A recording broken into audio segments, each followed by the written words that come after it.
በሙሉ ይቀይራል አይባልም ቀይር ይችላል ባል ይሆናል እና لا يرد الدعاء قضاء الا الدعاء የሚል ሐዲስ አለ እና يمحو الله ما يشاء ويثبت عنده ام الكتاب የሚልም አያት አለ በዚህ ዙሪያ ያው ትንታኔ ብዙ የተለያዩ አባባሎች ይኖራሉ ስለዚህ ዱዓ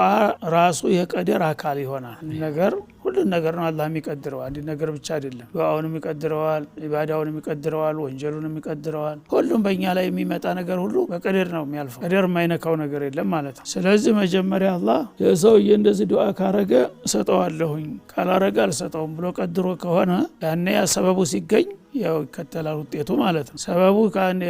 ከቀረ አውሮ ሊቀር ይችላል ሲገኝ ሊገኝ ይችላል የሚያውቀው አላህ ነው ያ ነገር ግን እንደ ዱዓ አርጓልና በቃ ሁሉ ጊዜ ዱዓ እስካረገ ድረስ ምንም ነገር አይሆንም ማለት አይቻልም ማለት ነው ምክንያቱም አላህ የቀደረው ነገር የማይሻር ነገር አለ ራሹን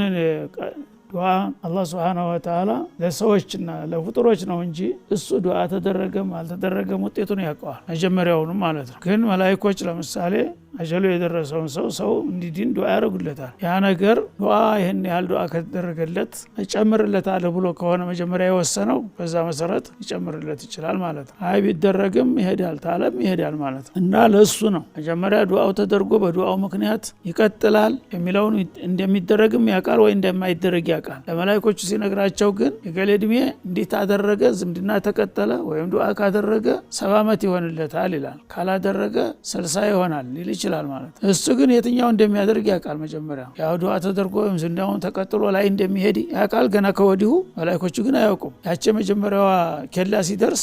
ይመጣሉ ይዘይሩ ማለት ሲመጣ ያን ምክንያት አድርጎ ከሆነ አላህ Subhanahu Wa Ta'ala